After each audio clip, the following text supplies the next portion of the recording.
anybody there? Hi there. Hey, hi Jen. Happy Sunday. Happy Sunday to you. You ready? I'm ready. All right, all right. Well, first of all, thank you so much for taking the time to do this on a Sunday of all days.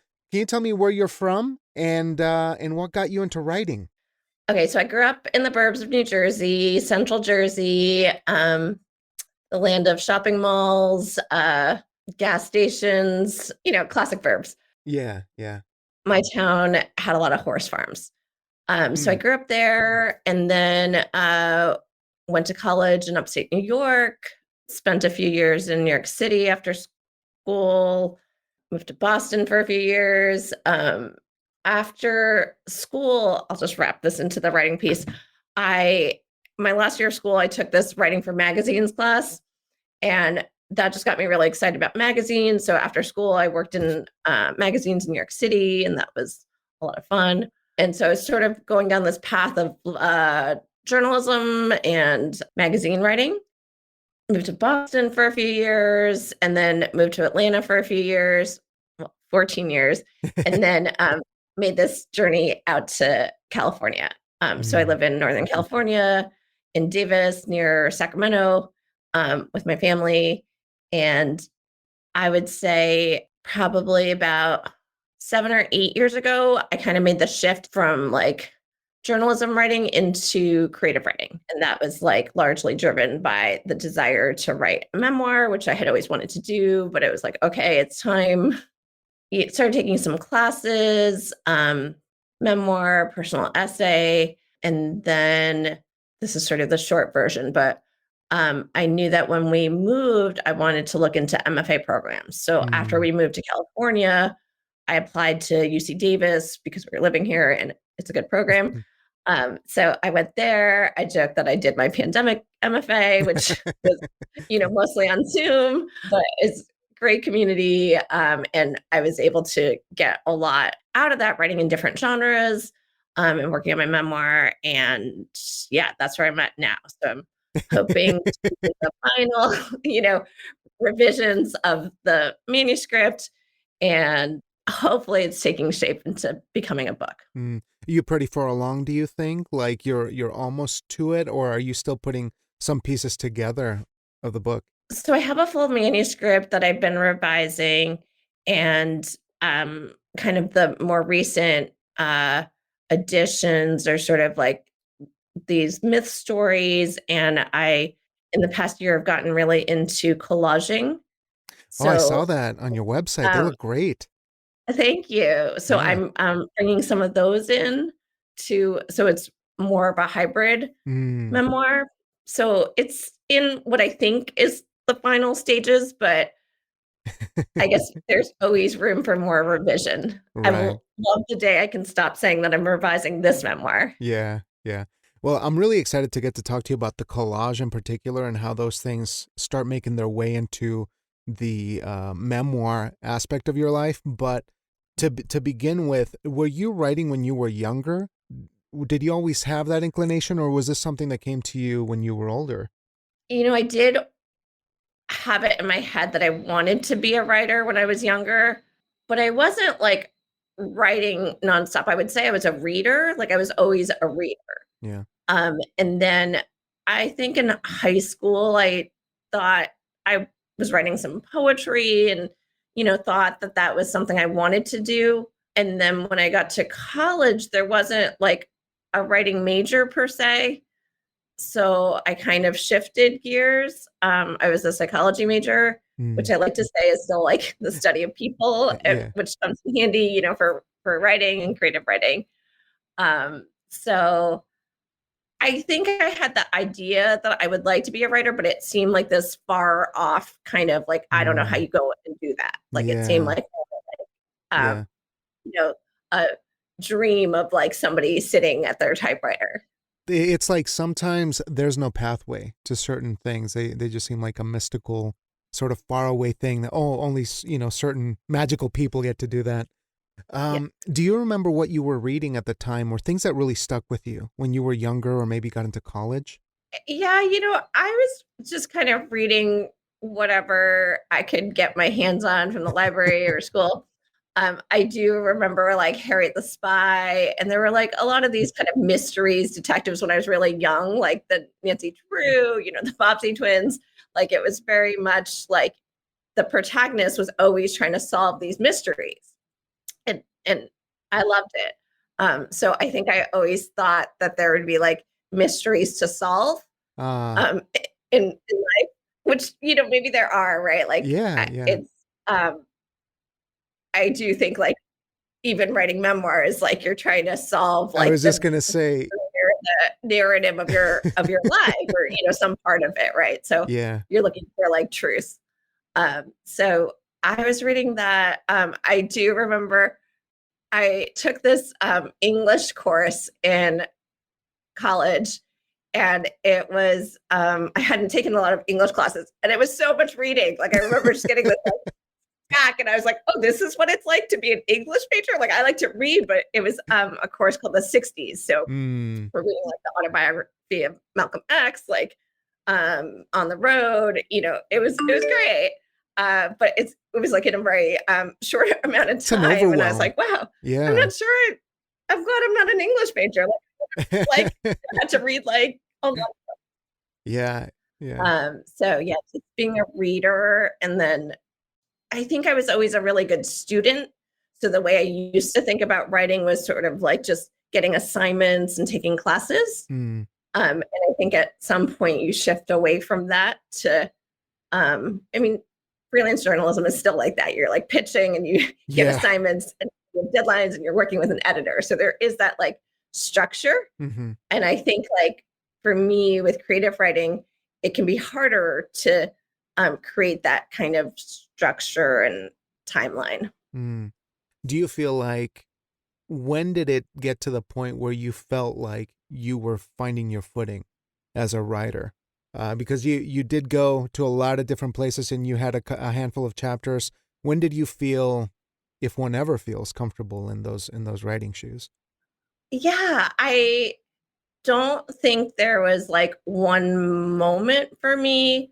I do think that like I would say for me, like one of the things that has really helped me was learning to read my work in front of other people. Like that was Mm, not something that I was comfortable with, or even like, giving talks or presentations. yeah. But I think that that has been important to the process.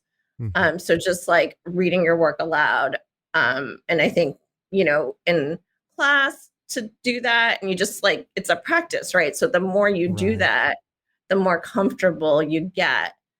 And I think because I had published before, like journalistic work, I understood that process, Mm. but it actually felt really different when it was like the personal writing that was getting Yeah. published. Yeah. I was going to ask you about that because it's a huge leap, and having the pleasure of reading some of your work that you had on the website was so moving because it gets to the core of this really heartbreaking mindset of somebody who is looking for ancestry. At least the one that I read, which was I think I still have it here. It was Confessions to My Ancestors. I can't imagine, and I'm an actor, like I studied that, being at peace in some ways, enough to write about it is a very powerful act, a very powerful thing. And so I can't imagine the difficulty of workshopping something like that with a group of people. And I'm sorry I totally cut you off, but I just had to share that thought because that was a very moving piece that you shared there. Thank you. I mean, what can you tell me a little bit about what that process was like? Maybe taking those first pieces out and having them see the light of day in a group or in a workshop setting. I can say that for me, it can be terrifying. And Hmm. I think it has gotten less terrifying, but sometimes there's still like this feeling of like you've just put, you know, your most vulnerable moments onto paper, and then you put it out into the world where people who and don't know are going to read it. So I'm not sure that I've reached the point where it's peaceful. Um, but I Yeah. think And a lot of people said to me that that's similar to acting, where you're putting yourself out there Mm-hmm. and you show up in a way. And I think that the more vulnerable you are, the more people respond to that. So the more I did it, the more I understood that this is actually important to the work and to being able to, you know, connect with an audience, Yeah. right? That it isn't just um, for me in my home or, my journal, Right. that there is a way that the art of writing is about being able to take your words and like somehow make a mark or impact on somebody else. And Mm-hmm. that's like really a beautiful thing. Yeah. Yeah. Uh, so I don't have too much advice about how to get past the fear, the fears involved with like, oh my gosh, my family's going to read this, or oh my gosh, like, um, I don't know if I can say this. Mm-hmm. For me, culturally too, like I was raised in a household in a family where, the secrets and or sort of private matters are meant to be like kept in the home. Mm-hmm. So there's like this whole other kind of barrier of like, oh my gosh, I'm like breaking some code, you Yeah. know, Yeah. to be airing dirty laundry, to be airing things that are not like the shiny success stories of Right. uh Right. my people. It's funny you mentioned that because I was just talking to a previous guest earlier this morning about this feeling of airing out laundry. As whether it's poetry or even in fiction, there's a lot that we imbue from our personal experience, and something that has been really difficult for me personally as the child of immigrants. I know that culturally, Mexican Americans have a way different experience than Asian Americans or folks of different cultures, but it seems like there might be a little through line there of what you experience in the home, you keep in the home. And how dare you bring that out into society? Um, I guess I'm curious of how this has delayed your writing, because I think that for me it takes me a long time to get certain things out, and I don't know how to find the through lines of what that work is going to look like on paper. Do you feel like for this work, for the memoir that you're working on, that you have found the anchors that will allow you to bring these things out, or at least the things that you feel are most important about your story so far? That was like a million questions in one tangent, so feel free to parse through what you will. I think that's a great way of asking sort of the process and of writing memoir. I think that, to find these like threads and through lines where um, for me personally, they ring true and then also make sense to a reader, Mm, someone else who doesn't know me. I think in the beginning, sometimes there's this way that um, we assume that it's clear, what you're like, what your family's like, what the environment around you is like because you've grown up in it. So it's mm-hmm. just kind of like the air you breathe. Yeah, But how do you translate that, for someone else who doesn't sure. know? I mean, I think one thing for me, I'm sort of like to take classes, I just like I find that gives me the chance to, draft and revise and see what's working. So I think that as I've gone along, there've been these different versions, and while each version felt like as far as I could go with it, it maybe wasn't complete, Mm, but the more I add, I'm sort of a slow writer. So I know some people write like, they're like, oh, I have 500 pages. And I'm like, wow, that's so amazing. Like you could have two books, like you that's could edit it madness. down. Um, but I sort of more like collect the pieces and kind of know what parts are sort of the heart of the story. Mm-hmm. And then I'm sort of building around that. And like the anchors you said, I've sort of come to this place where there's sort of like a narrative that part of my story takes place during the college years and having a major depression. And then sort of flashing back to childhood and forward. Mm-hmm. So I'm sort of moving around in time, and then I've sort of woven these myth stories into different parts. And then I have this other piece theme, like section piece that is definitions, so like Chinese definitions. And Mm, so I'm not sure how it's working all together yet, yeah. but those pieces, like the opening one right now, is about mahjong. And so it's just sort of like a brief, quick glimpse at the game, but Mm, using the word. And that's sort of my way of trying to, like, I'm not, Mandarin was my first language, but I'm like an elementary level conversational speaker. mm, So it's sort of like my way of saying, I'm not like this expert. These are like these glimpses mm, into the language, and yeah. very much the I connect to it. So, and I think that those just come. I admire people who already know the structure and know the sort of like arc of their story. Mm-hmm. I would say that for me, I think because this is, the first time I'm doing this, that it was very much like try to get all the pieces there and then sift through to find how that narrative can work. Yeah. And that seems to take a lot of patience on your end to just sit with certain things, much like we do in most of our lives. If we weren't writers, we would just be sitting with this stuff nonstop. But looking at your own history, and I hope this isn't an offensive question, but I always feel like I have to research my own culture. I feel like I'm constantly just clueless in terms of where I am culturally, where I stand. Just because I'm a Mexican kid raised in a white community, and so there's always like things that I have to go deeper on. And so as you're going through this exploration of your personal experience and you're looking for myths or you're looking for things within your culture to kind of give you some kind of framework, how does that research happen for you? Like, how are you making that happen? Sure. I love that question. A lot of that research is like within my own family. Hmm. So I've been interviewing my dad every Friday.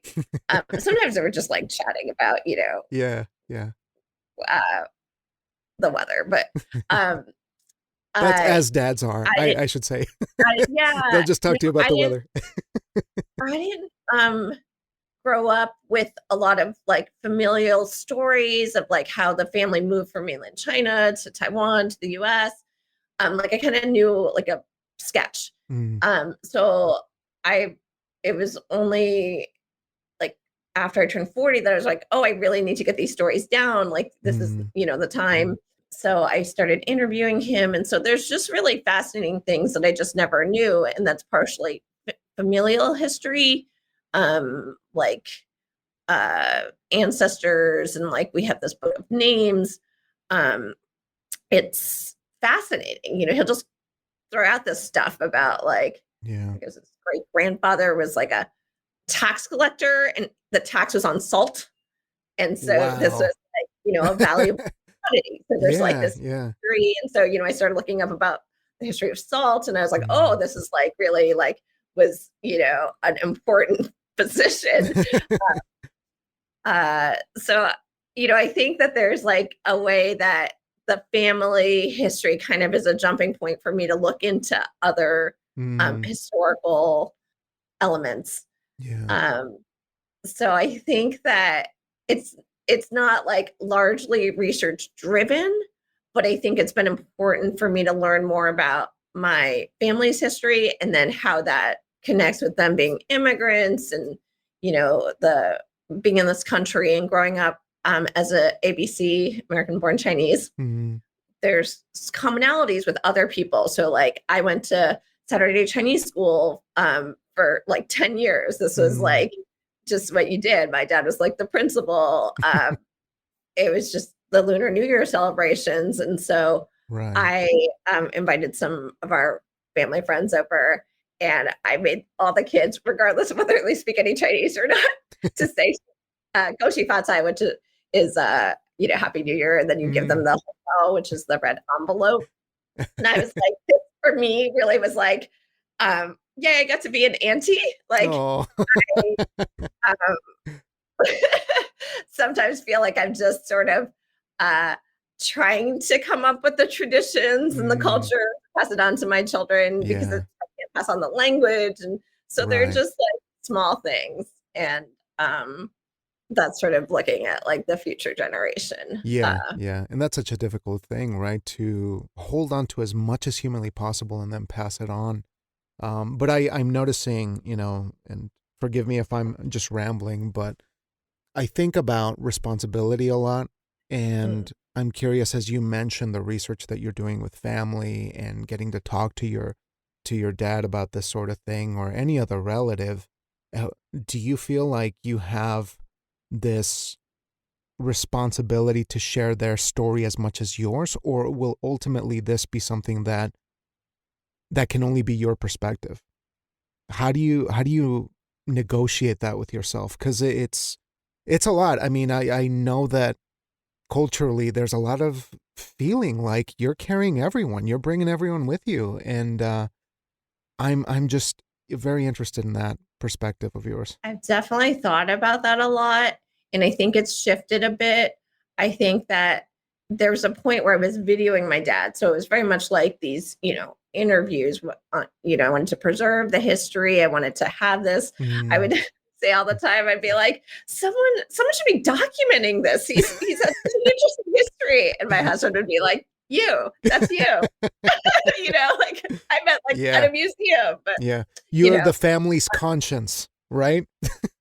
So you have this, and at some point in the writing, it became clear to me that I'm not like documenting my dad. It's not his memoir. It's not like I'm like, taking his story and like putting it into, some sort of format. Hmm. And I had to tell him that, like I had to tell him, I think he thought that that's what we were doing because, I'm Mm. interviewing him, telling me stories. Yeah. Um, but that's a different type of project. And I think that that can be really important too, like the family history project. And if that's like just for your family or Hmm. I think that is really important to have, Yeah. right? Like just to preserve. At some point for me, though, it became clear that this is, I can only write the story that is from my own experience. So while I can weave his story and my grandmother's story in, it's really about how that impacted my life, Hmm. and my experience. And you Yeah. hope that there is still like it's not so specific that it's only my experience. You hope that there is something that's really resonant to everyone, that even if they're not a child of immigrants, that there is, a certain amount of pressure that you feel, emphasis on Hmm. achievement, and how that, plays out with more complicated layers. Like the essay you read has the threat of intergenerational trauma and that Hmm. sort of idea of like, you're migrating from different places and the idea of belonging and how do you find this sense of belonging within your own Yeah. culture, but also growing up in the US. Yeah. And that's what I appreciated about that essay, Confessions to My Ancestors, because it felt very timely, clearly a response to a lot of the horrific things that were happening right now, with anti-Asian hate and that sort of movement that is happening, unfortunately. But you do this so well in that, in a very concise way, you weave in the timely, but it's personal, deeply intimate, and you're still getting a lot of those personal perspectives from family, which I think was Mhm. so powerful because it gives you that sort of historical arc. I don't even know how this happens, but maybe you could illustrate for me just as a little microcosm of process, right? Like, how does something like this article happen? Like, could you give me a little bit about what kind of state you were in when you were writing this? This is a special project to me. That essay, Confessions to My Ancestors, was part of virtual residency with the seventh wave. Mm. So they have this whole process and it's really wonderful. But it was over 3 months and you have a cohort. And so the pitch was actually, they have a theme, and the theme of that issue was root systems. And so when I saw the call for submissions, I really felt like, well, that's, really fascinating to me and is what I'm writing about and thinking about. And how can I, um, at least pitch something that would maybe fit what they're Mm-hmm. looking for. And so it was just a letter. And this is a little unusual with the literary magazines. Usually you have the finished piece and then they decide whether they want it or not. Mm-hmm. But this was just a letter, and I wrote that here's some of the questions I'm thinking about. I'd love to write about it. So it wasn't a finished piece. Mm-hmm. And I had the idea of looking at intergenerational trauma. I've done this with other essays where it's very much like I'll do the definitions and I'll try to take that kind of maybe like more dictionary sounding language, but Mm-hmm. make it personal. Mm-hmm. And so I can't remember if I think some parts did come from my memoir that were already written, Mm-hmm. not in that order. But that myth story was not braided into the essay. So it was something separate, the Silver Lake of Forgetting. And so with this essay, I was like, oh, I really want it to be braided. I think that the braid will also give this the reader the experience of the intergenerational trauma, which is sometimes hard to hold on to. Like, what does that mean? How Mm-hmm. does that, affect a person and a family? And so the way it came together was a little bit organic, and it feels very much to me like the collage process, right? Like Mm-hmm. collaging, you take the Yeah. different pieces, you don't know what it's going to look like, but you have kind of a theme or an idea. And then there's a lot of like intuitive placement. So I'm Mm-hmm. someone who just moves things around, tries to find where there might be like a gap, until it feels to me like there's some sort of emotional arc and a story, right? Like something that other Yeah. people would read and feel like there's all these layers. Um, and I was able to bring the collage in, and that was the first time I was like, "Is this okay?" Like, like Yeah, yeah. I have a background in this. Is this working? And so I love that experience of trying something new. And then I also felt really that I hit a point where I'm like, I'm really happy with this. Like it feels whole. Like it didn't Mhm. feel like I still, keep revising. I was like, this is what it was meant to be, even if I didn't know that in the beginning. Right. Oh, that's so fascinating. I'm curious if this is gonna be part of the memoir that you're working on, or if this is gonna be its own sort of standalone thing. Will it be included? So initially it wasn't, but then after it was done and I was working on my most recent revision, I was like, wow, I think this should be part of my memoir. Mm, So I brought it in. I feel that the voice of it is very true to the memoir, where it is like an older narrator that's trying to piece together childhood, college, and how does that um, also have more of a universal tie-in mhm. to um, migration, mental health, Yeah. identity, where Right. things are. You referenced, the past few years with anti-Asian violence and hate has been really devastating. Mhm. Just this past week, I've really felt it Yeah. with shootings following the Lunar New Year celebrations. Mhm. It's not that far from where we live. Oh, There, like more personal ties. yeah. And so it's hard. It's hard to navigate. I think that in the way that writing helps me figure out, the different questions and even what the news and cultural and personal conversations are around it. Yeah. It can be very emotional. And it's almost like you could very easily get lost in the reporting, in the frenzy of information.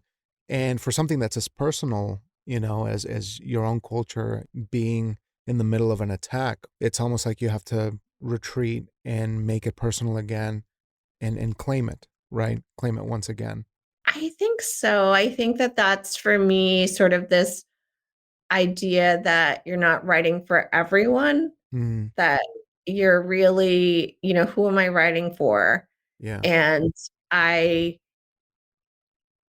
I think it's, as writers to know the reasons that are important to you for why you write And for me, it really is like um, the memoir. I have this written down, and it was, the first time I said it, I kind of like got teary, and it was because it was true. But sometimes you like say or write something, and you're like, Yeah. oh, Yep. it's almost a surprise to you, and you're moved. And I'm like, Right. oh, well, those are the moments that I feel that something is very true. Yeah. And so I think, like, for me, one of the reasons that I write is to save a life, even if that one life is my own, right? Mm, Like, I hope that it will, have a positive influence on other people. But I know for me that this is important for what I do. that is So, so powerful. That really is, because at the end of the day, you start with one, you start with yourself, right? And if mhm. there is any kind of healing from that creative work, I mean, that is the best blessing anyone could ask for. And then everything else is just kind of like a magnet of good, of expression that will hopefully help others atone or heal in some way, maybe ask a question about themselves. But that's actually, I'm going to frame that, put it on my wall whenever I'm hitting my head against the desk trying to figure out why. Why do I want to do this, or why do we continue to follow this difficult path? I love that. And I think that, I've been in a lot of workshops, and workshop can sometimes be about like, getting feedback and critique and, Hmm. trying to help make the work better. But I feel like one of the most important things that uh, anyone could say to me, and people have said this, is like, your story is important. Like, your story Hmm. matters. And I think I would say that to you and everyone else, that the world needs your story. Like, no one else can tell it the way you can. And so to know that, even in the like most frustrating moments of, not being sure whether you want to continue or how long you've been working on it, I think it really is like you're doing something important. And um the only way to make that happen is to take the next step. So Hmm. whether that means like sitting down and working on it, or taking a walk. Like, I don't even think it has to be like at your computer. But Yeah, whatever it is that you find encouraging, to take the next step, like, just keep doing that. it's incredible. And I might put that on repeat too, if I ever need a little bit of a boost. That's really why I do these podcasts. I just need a, a writing boost. Yeah, sort of reminders, right? Like, we need Yeah, yeah. reminders. And like, I think, like, with everything going on, the more gentle those reminders can be, so that it's not that you're a taskmaster on yourself, that really, like, you know, there should be some amount of joy or Yeah. excitement or curiosity, like, that this isn't, just something you have to do that's been assigned to you and Hmm. is, a heavy burden. Right, Um, right. It's a very good point, but we do need to keep ourselves in check in that way to find the levity in what we're doing. But I wanted to ask you, because I'm just backtracking a little bit on your experiences in workshops, and whether you feel like you've been in the right rooms for development for culturally sensitive stuff. I know I've Mm. talked to a lot of folks who have expressed sometimes concern that I'm in a white room. It feels like there's no nuance in some of the things that I want to talk about, because you're primarily not in what you might call a safe space. Has that been an issue for you at all, or as you're developing some of this writing? I definitely know that feeling. And I would just say that I've been really lucky. And one of the things that I've been trying to do, I think the first workshop that was specifically for writers of color, that I did, was VONA in 2018.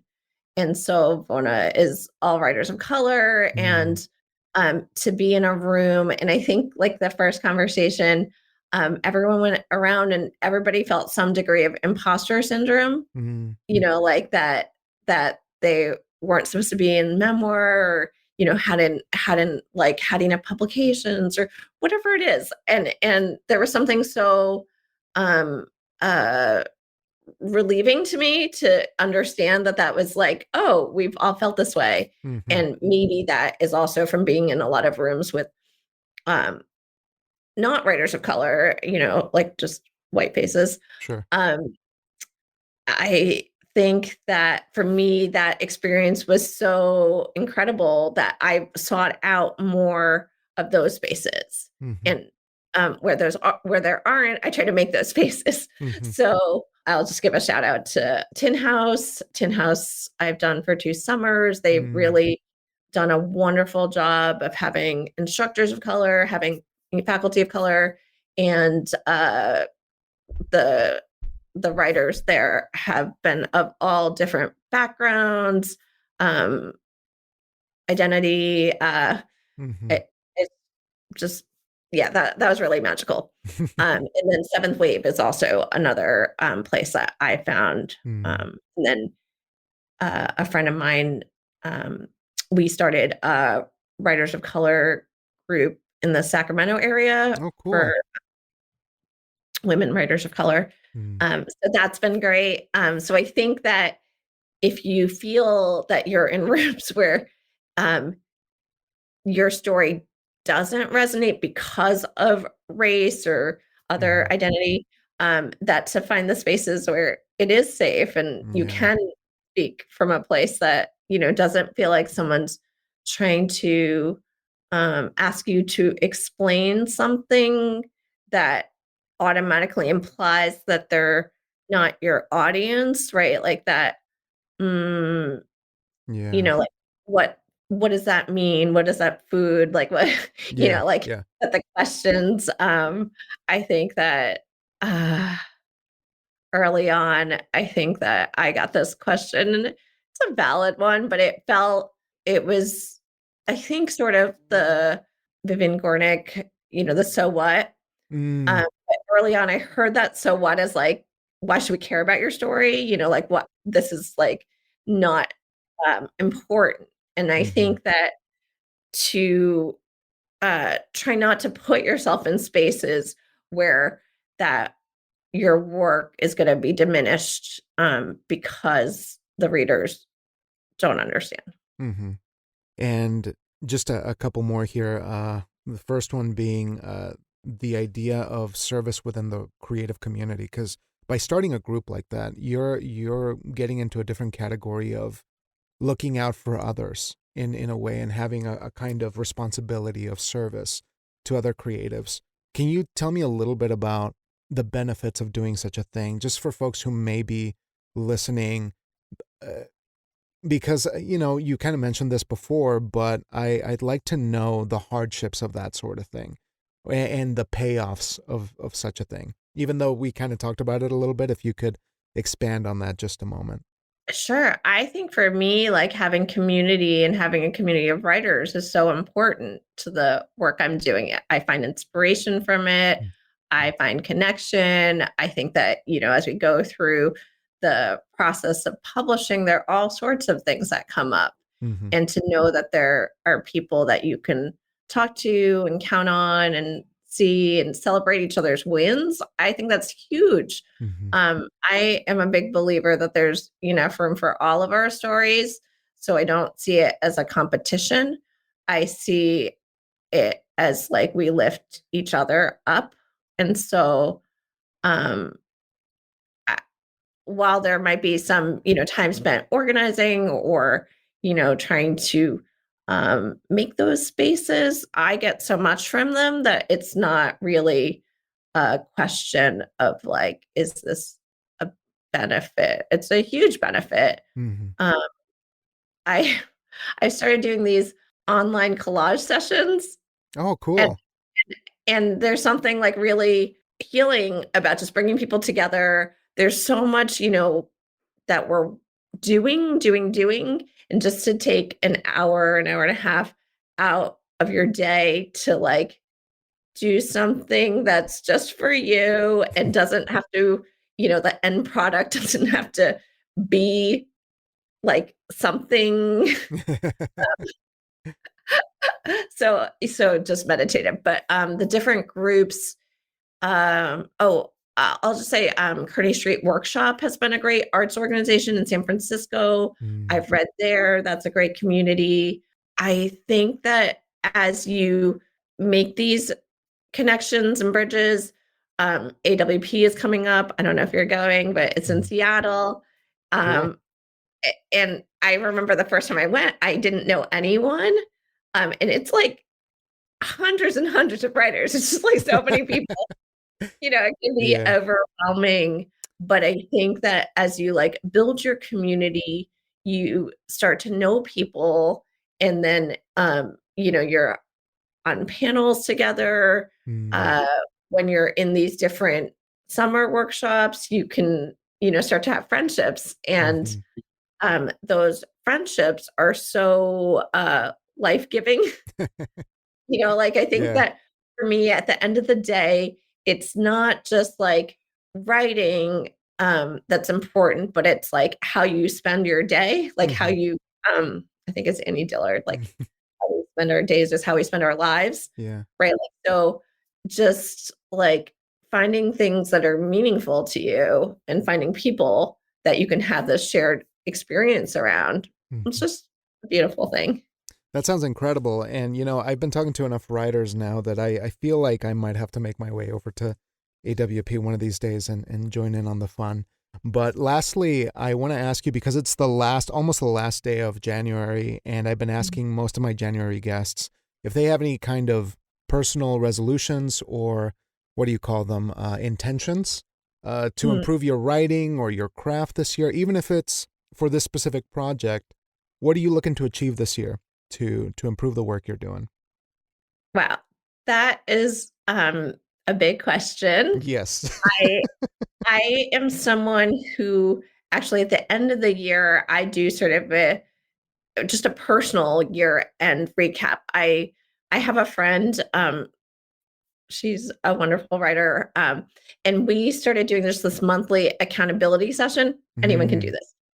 But basically we just kind of like I'll write up my wins, challenges, uh, things I hope to work on. So mm, at the end of the year, I kind of pull that together, and then for the next year, for 2023, I try to map out these different areas. And I the start to the year has not been as smooth as I had hoped, and I have been, saying that the Lunar New Year is going to be a reset.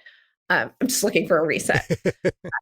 So I'm not trying to have too many big lofty goals. I think that it really is as small as like a word or an intention. Um, and the word that keeps coming up for me lately is wonder. And mm, that is just like can be in writing, can be in life. And there's no like pressure or time limit on like feeling these moments of wonder. So that's I hope to have them in my writing. I hope to have them, you know, everywhere. So I would say that's my intention. I love that. Man, I'm just stealing all your advice today. Wonder everywhere, more wonder. That's what we need. Yeah. And with that said, I think that's a beautiful note to end on. And Jen, I want to thank you for sharing with us so much, this beautiful writing that you've done, and your vulnerability, reminding us that it's important and it's a gift. Liberates us from a lot of the hardship that's come before, but it also gives us a framework to move forward. And this has been such a pleasure. I just can't wait for your work to come out. And when it does, feel free to come by and say hi. Let me know how things went. And I'll be here, happy to pick up where we left off, because this has been an absolute blast. Thank you so much, Jamie. I love speaking with you and I love what you're doing. And I hope we get the chance to talk again. Always, always. Well, I'm going to give you the rest of your Sunday back. I hope you have a wonderful time. Happy writing. And I'll bug you later on the internet. Sounds great. All right, you take care. Thanks so Okay, much, take Jen. care. Bye, Jamie. Bye.